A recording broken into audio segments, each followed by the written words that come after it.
4 exercises. ఫస్ట్‌ది 20, 20 rule అనేది phone లేదా కంప్యూటర్‌ని కంటిన్యూయస్‌గా యూజ్ చేస్తున్నప్పుడు ప్రతి 20 మినిట్స్‌కి 20 సెకండ్స్ పాటు దూరంలో ఉన్న ఒక ఆబ్జెక్ట్‌ని చూడండి. Next pencil pushup. ఇది పెన్సిల్ ఏదన్నా పెన్సిల్ తీసుకోండి. ఇలాగ ఆర్మ్ లెంత్ ఈ ఈ డిస్టెన్స్‌లో ఒక ఆర్మ్ లెంత్ డిస్టెన్స్‌లో పెట్టుకోండి.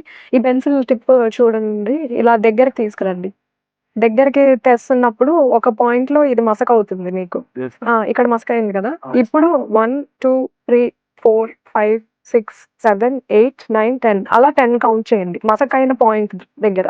ఇలా ఒక 3-4 రెప్స్. ఇది ఒక ఎక్సర్‌సైజ్. దీన్నే పెన్సిల్ పుషప్ ఎక్సర్‌సైజెస్ అంటాం. ఫిగర్ ఆఫ్ 8 ఇది ఒక ఎక్సర్‌సైజ్. డిజిటల్ ఐ స్ట్రెయిన్ ఎక్కువ కంప్యూటర్ యూజర్స్‌కి ఫిగర్ ఆఫ్ 8 ఎక్సర్‌సైజ్ అంటాం. వాల్ మీద ఇమాజిన్ దేర్ ఈస్ ఎన్ 8 ఆ 8ని మన కళ్ళతో ఇట్లాగా ట్రాక్ చేయాలి. ఒక గోడ మీద 8 ఉంది. మీరు ఆ 8ని కళ్ళతో ట్రేస్ చేయాలన్నమాట. నెక్స్ట్ బేసిక్ యోగాలో చేసినట్టు ఐ మూవ్‌మెంట్స్. ఇలాగా మీరు తల స్ట్రెయిట్‌గా ఉండాలి. ఇదిగోండి ఇది జస్ట్ రైట్. ఇక్కడ కిందకి చూడండి. ఇలా కిందకి, ఇటు పక్కకి, ఇలా పైకి, ఇలాగా. ఇది క్లాక్ వైస్ ఇదొక డైరెక్షన్. మళ్ళీ కింద నుంచి ఇలాగా యాంటీ క్లాక్ వైస్. ఇక్కడ కింద నుంచి ఇలా పైకి ట్రాక్ చేయండి. ఇంకోటి సింపుల్ బేసిక్ ఎక్సర్‌సైజ్ మన కన్ను ఎలా కదులుతుంది? ఇటు రైట్, ఇది లెఫ్ట్. పైకి అప్ అండ్ డౌన్. కార్నర్ ఈ పై కార్నర్ పైకి. These are basic exercises for digital eye strain.